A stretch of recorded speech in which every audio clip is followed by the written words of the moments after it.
என்னய்யா போகும்போது விக்கோட போன வரும்போது பூவோட வர? அடைய ஆண்டி கேக்குற நீ வேற. ஒரு பூ கடையில பூ வச்சு விட்டாங்க தெரியுமா கதையா? ஆண்டி நான் கூட முடிய கட்டுறோம் நாமத்தான். எப்பா ஐயோ எங்கேயா உனக்கு பூ கொடுத்தாங்க தலையில வச்சுக்க? அடியாண்டி மலர் நீ வேற. ஏயா இங்க இருந்து போனா? ஆமா வெய்ய தாங்கலன்னு விக்கி வச்சுட்டு போனா? ஆமாயா.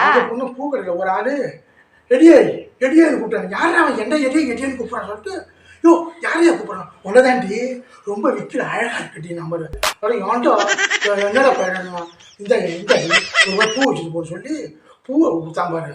இந்த மாதிரி வச்சு விட்டுறது எல்லாம் ஒரே பார்க்குறாங்கடி. ஆனால் ஐயோ நான் ஒரு ரசிகர்னு சொன்னார். அப்படியா? உன் வீடியோவில் நான் பார்ப்பேன், ரொம்ப அழகாக இருக்கு. நான் ரசிகர் கூட்டம் அதிகம் தான் போல இருக்கு. அது சொன்னா புரிய. அப்போதான் சொன்னான் அப்படியா அப்போ பூ வச்சு விடியாண்ணா.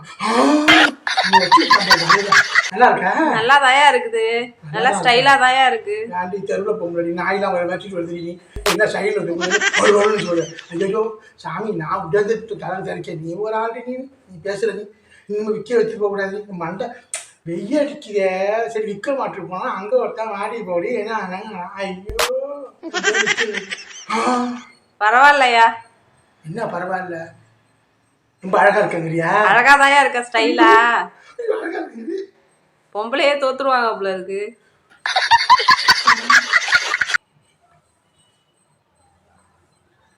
போதியா எடுத்து தொலைது மலரு வெய்ய இருக்கு. இந்த கரண்ட் வேற அடிக்கடியா பார்த்து விசில் மட்டும் ஒரு விசில் மட்டும் இருக்கா? இந்தாயா இந்த பத்திரிக்கை தாயா இருக்கு, விசிறிக்கியா? அதுதான் முன்னெல்லாம் பனைமட்டையில் விசில் மட்டை செஞ்சு வரும், அதை வாங்கி விசிறணும் பாவம்.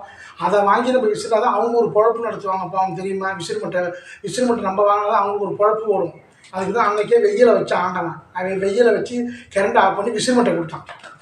நீ பத்திரிக்கை கொடுக்குற ஆண்டி, விசில் மட்டை வாங்கு. சரியா நாளைக்கு வாங்கிட்டு வந்துருவியா? சரி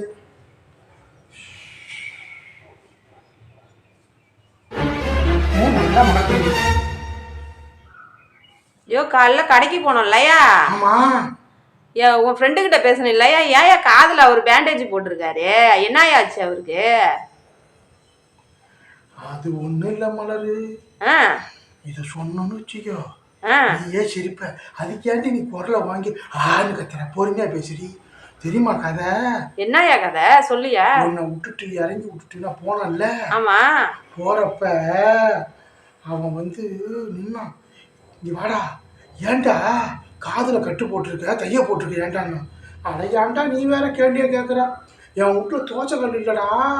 என் வீட்டுக்காரியும் பக்கத்து வீட்டுக்காரங்களும் தோசைக்கல் வாங்க போயிருக்காங்க ஊருக்கு. தோசைக்கல் வாங்கினவங்க தோசைக்கல்லோட வாங்கிட்டு வந்துருக்கலாம்ல. என்ன நடந்ததுயா? மாராசி இதே மாதிரிம்மா ஏங்க எந்த பொருள் எடுத்தாலும் என் வீட்டுக்கார்ட்ட சொல்லிடுவாங்க. அதேமாரி நம்ம தோசைக்கல் வாங்குறோம்ல, அதுவும் உங்க வீட்டுக்கார் காதுல போட்டுருங்க என்ன சொல்லிருக்காங்க அந்த அம்மா. பக்கத்து வீட்டுக்காரங்களா? அது சொல்லிருக்கு. என்ன செஞ்சாங்க அவங்க? என்ன செஞ்சாங்களா? இதுக்கப்புறம் தான் வேலையே இருக்கு. அவங்க சொன்னதும் வீட்டுக்காரங்கிட்ட தோசைக்கல் வாங்கியிருக்காங்கன்னு சொல்ல சொன்னாங்க. அதனால ஆமா இந்த பொம்பளை என்ன செஞ்சது, என் ஃப்ரெண்டோட வைப் என்ன செஞ்சிருக்கு, என்ன செஞ்சாங்க? தூங்கிட்டு இருந்திருக்காண்டி. இந்த அம்மா சொன்னாங்களா வீட்டுக்காரன் காதுல போடுங்க. ஆமா. தோசைக்கல்ல கொண்டு போய் ஒத்துக்கும் காதுல போட்டு ரத்தம் பீச்சு தட்டி தையல போட்டு காது வைத்த ரவுண்டு மாதிரி இதை பேண்டேஜ் போட்டு சுத்தி நிற்கிறான். கதையை கட்டியாது கதையா? இது நடக்குமா எங்கேயாவது? ஆமாயா நீ சொன்னதான் எனக்கே ஞாபகம் வருது. நம்ம வீட்டுல கூட ஒரு தோசைக்கல்லு வாங்கணும்யா. நம்ம வீட்டு தோசைக்கல்லா? ஆமாயா. இதெல்லாம் ஏன் காதுல போடாத, நீயே வாங்கி